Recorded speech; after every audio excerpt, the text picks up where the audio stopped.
So good morning. I will be your presiding officer for this meeting. So our agenda is about the conflict between the both department in the ER and the OT. So sinong may gustong magsalita muna?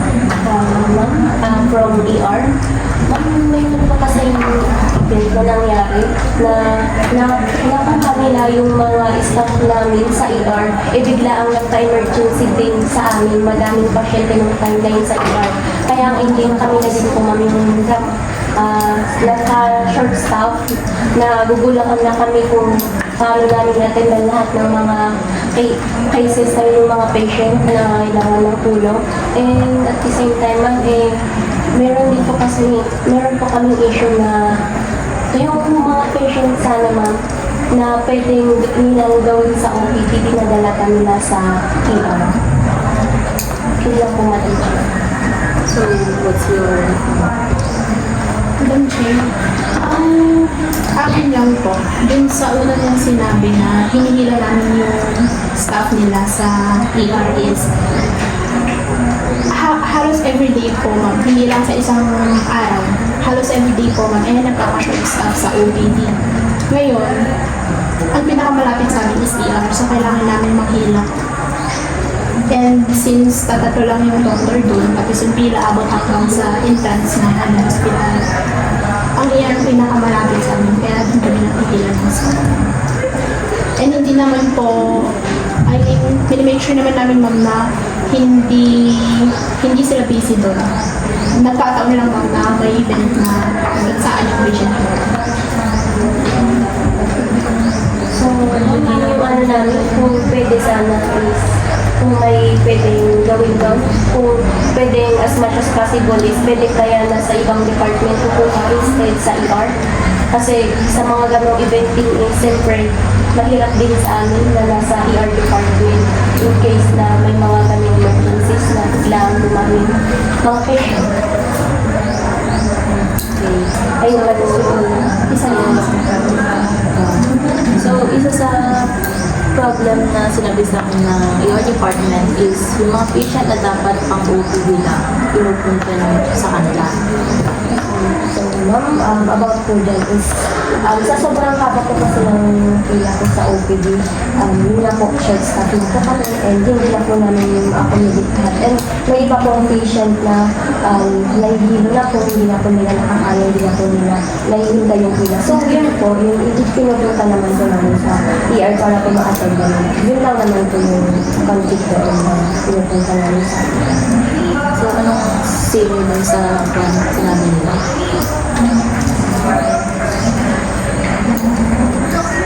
Kasi alam ko naman na ipila pa namin sa OPD, ang haba-haba ng pila tapos nahihilo na yung mga patient. Yun lang yung sabi ko. Wala. Ang gusto ko lang po sanang sabihin kung ganun po na sa mga cases na kailangan talaga ng pasa ng pasyente sa amin sa ER, ang request lang po sana ng ER kapag po mag-endorse sila, gusto po sana namin na as much as possible is maayos yung endorsement nila para makita namin kung ano po yung kulang kasi nga po hindi rin namin nalalaman yung pasok din ng pasyente sa ER para mas mabilis din yung management po kung ano na po ba yung natapos nila dun sa OP. So ang problema dito is hindi binibigay kompleto yung documents ng patient sa ER kapag nag-endorse sila. May yes po Madam Chair, may instances po na kapag nakita namin yung chart ng pasyente, bumabalik pa po kami dun sa OPD para i-confirm kung ano po yung nagawa doon sa management sa pasyente. Kasi usually, kapag ganun na nakapila pa lang yung patient, ibig sabihin wala pang ginagawang intervention from the OPD kasi nakapila pa lang sila, which is, nakapila pa lang, waiting pa lang sila sa assessment namin. Although na-BS naman namin, kapag ng patient, na-BS naman sila. Kaya yun nga, nalalaman namin na kapag mataas yung, kunyari, hypertensive yung patient, mataas yung BP, hindi na namin pinipila sa OPD. Kaya namin pinapupunta agad sa ER para Kasi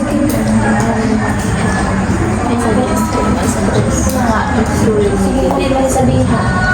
Okay. Chair, dun po kasi sa ER, napunta ko na kasi is around ng COVID. So, meron din yung instances na wala din yung COVID. So, yun din yung problema dun sa ER.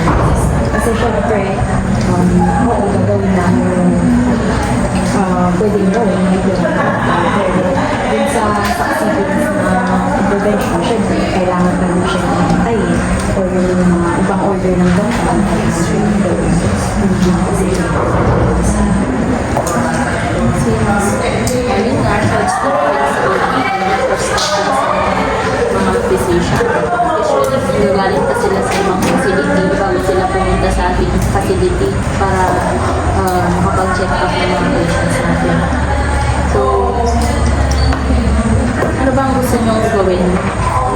Pwedeng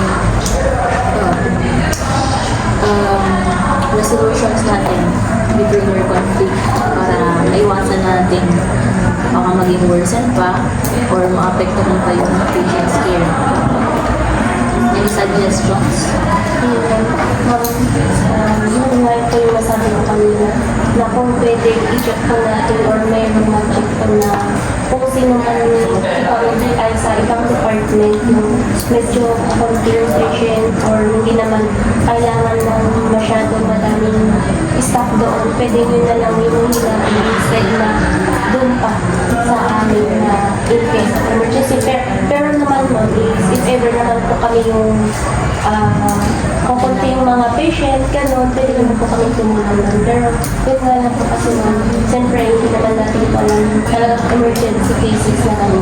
So yun lang po ma'am sa ticket. Kung pwedeng may mag-check po. Tapos sabihin na lang po kung saan pwedeng humulog ng mga staff. So, short staff talaga, as in everyday na short staff, pwede naman natin i-reklamo yun sa HR ba naman? So, yun na, kung problema pa rin yung short staffing sa OPD, lalo na kung everyday. So, kausapin natin si Madam Chief Nurse, sabihin ko yung problema na yan para if ever, dagdagan yung staff natin kahit pa paano sa OPD. So, about sa isang conflict kanina, na pinupunta yung patient sa ER. Okay, so, kung mag-endorse rin naman kayo, dapat na kompleto yung documents. And, alam naman natin na mayroong triaging, right? So, kung andun na, very urgent, kailangan na ng care. So, mag-endorse kayo, but dapat kompleto yung documents ng patients. And, kung mag-endorse kayo, hindi yung basta na lang sinabi mo yung problema. Dapat sabihin mo yung kompleto. And, ibang suggestions mo? Doon sa, kung ang problema is yung wala pang doctor's order, for sure naman dapat alam natin yung mga initial management natin yung dapat natin gawin if ever na wala pa yung doctor tapos yung problem yung patient, halimbawa yung magkontrol BP nila. Gusto lang namin sana malaman kung ano ba yung mga initial management na ginawa sa OPD. Halimbawa kung nabigyan na pa siya ng gamot para mapababa yung BP nila. At kung naka 3 times na hindi pa rin bumaba, maging sa ganun sa Yun kasi ma'am is hindi kami makagawa ng interventions hanggang sa makarating yung patient doon sa physician mismo na mag-assess. Dahil sa haba ng pila, hindi namin magawa ng interventions like magbigay ng gamot kasi kailangan ng doctor's order. However, busy-busy yung doctor namin sa OPD since kukunti lang sila and dire-diretso yung patient. Yun. halimbawa na mataas yung BP ng pasyente, nakuha mo yung BP ng pasyente at ganun siya kataas. Walang intervention ng OPD. So since ganito yung situation, bali parang hindi kami magkaano. Pero alam naman namin ng initial intervention sa pasyente kapag nataas yung BP. And yung bad lang namin dun, hindi namin na-endorse na maayos. Binigay ba namin yung gamot or may ginawa ba na kami sa pasyente para na bago namin binigay sa ER. So, yun lang yung pangit na hindi namin nagawa since madami po yung pasyente nung time na yun. And then, yun lang yung i-clear namin ngayon na next na endorsement, sana maging clear na yung gagawin bago namin i-endorse sa inyo ang pasyente. So, meron bang nagkaroon ba ng violation of professional ethics between the departments? Ma'am, dahil po sa situation po ng OPD, everyday po is madami po yung patient namin. And dahil po doon, para po mabigay po namin yung better care for the patient, ipinupunta namin po sa ER para mas maibigay po yung dapat na care po sa kanila. So, pero pag pinupunta namin po sa ER po, sila po yung nagagalit, sumisigaw po sila, and because po ito ng tension po, and yung mga ibang patient po nabibigla po sa nangyayari po sa ER and OPD. Madam Chair, yung sasagot ko namin doon is, yun po kasi ma'am is, di ba naman po may proper endorsement sana. And yung sabi niya po kasi kanina ma'am is, magbibigay ng proper care. So, accept din po namin ma'am, if ever, na kailangan talaga pang emergency talaga yun ma'am, tatanggapin po namin kasi yun naman po yung work namin sa ER. Pero yun naman po ma'am talaga, kailangan namin ng endorsement, hindi yung pabiglaan pagdating ng patient, andyan na siya agad. Ito po ninyo po kasi ganun, kailangan namin ng proper sana na endorsement ma'am para alam din po namin kung ano yung intervention na gagawin po namin ma'am. Yes, mas kalayo. To add, ma'am, gusto ko lang po i-clear sana sa OPD na hindi po kami galit. Siguro, inaamin po na meron talaga tumataas yung boses. May mga circumstances na tumataas yung boses. Pero hindi po kami galit sa inyo. Kumbaga, parang nabigla lang kami kasi syempre yung flock din ng pasyente that moment. Hindi po kami galit. Yun lang po sa amin. Tumaas lang yung boses. And yun din po yung parang reflection sa amin sa ER na sana po na reflection din sa atin kasi nakakahiya kasi sa pasyente. Napansin niyo po ba na nagtitinginan sila. Yun. Ang chair, kasi parang kasi most of the time is yung sinasabi ng ER sa OPD is pinapabalik yung patient. At yung sinasabi kasi nila na hindi naman ka-ER yan. Tapos may mga times na nag-admit na sa patient ko. Which is masama naman nun. Lalo na yung patient ko nakakarinig na hindi naman ka-ER yan. Tapos pinapabalik. Thank you, sir.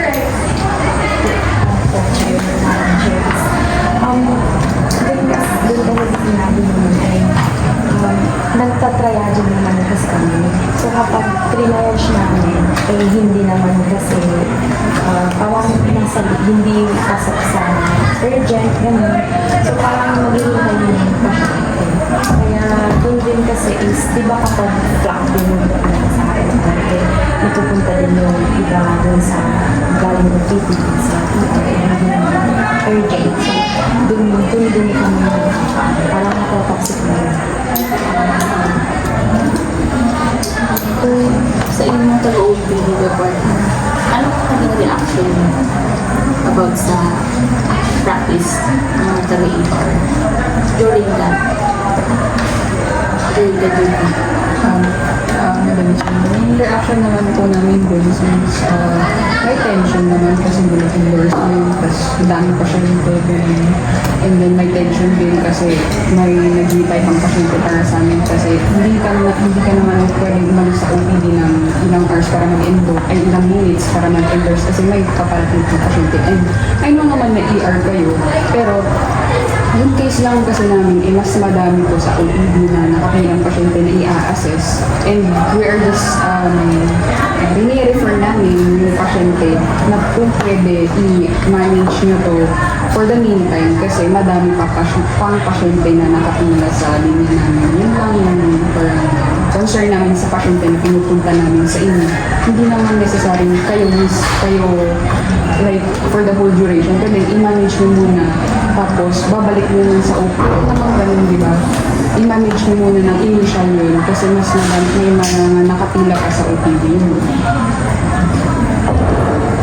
Sige.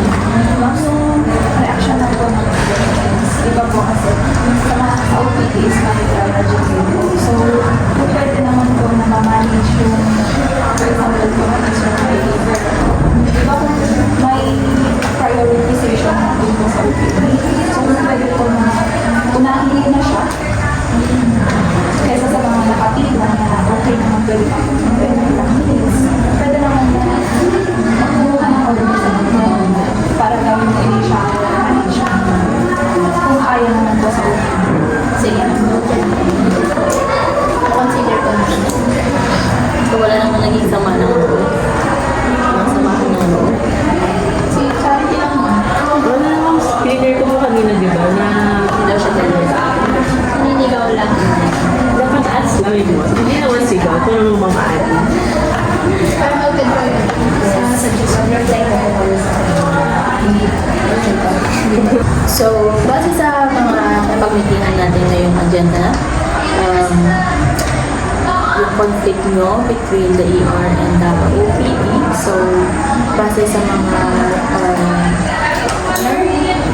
suggestions, so, importante ang proper endorsement from the OPD to the ER, complete the documentation, initial assessment, and also the OPD is also asking from the ER kung pwede i-reassess yung patient if ever na nag-doubt kayo sa assessment nila dahil sabi nyo nga yung pang-OPD na patient is bakit pinupunta sa ER.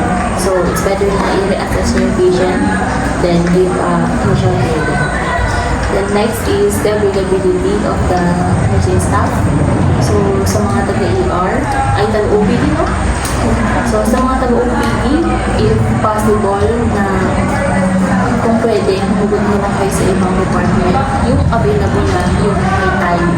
And also, sa mga taga-ER, kung pwede, if wala naman kayong patient, and kaya naman ng staff nyo ng dalawa or isa lang ang pwede tumulong sa OPD, then pwede yun. Then, sa conflict nyo, sa tension nyo, always na panatilihan nyo ang professionalism, to respect, and wag na ipagpunta sa mga patient natin na nagabit kayo or may nangyayaring tension sa pagitan ng dalawang department. So, I am suggesting also na this coming team building, kayo ang dalawang department na magiging team para mas-strengthen ang collaboration ninyo during your duty. Okay lang ba yun? So, do you suggest any more activity for the both of you? None? So, can you both shake your hands?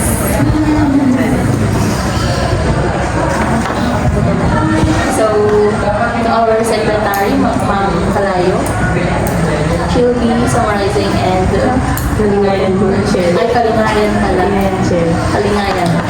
So, this conclude our meeting for today. Okay, so yung mga na-meeting natin is number one, yung conflict is between OPD staff and the ER staff. So, kasi mga sinabi niyo yung mga problema is yung mga suggest nyo na solutions is yung mga nasabi ni chairperson. So, isa pa yung sa tension, dapat huwag nyo ipakita sa patient na nag-aaway kayo. You have to resolve it sa mga ganito na meetings. Then isa pa, yung sa sa resolution sa ER staff, dapat unahin yung mga urgent need na patient na may needs ng urgent care despite yung pila na natin. And then, yung proper endorsement sa beginning, dapat i-endorse yung konti para hindi makulang yung mga patient care na ibibigay natin. And then always maintain professionalism despite natotoxic kayo sa departments niyo. So as of now, wala nang ibang suggestions. So the meeting was ended at 11:34 p.m.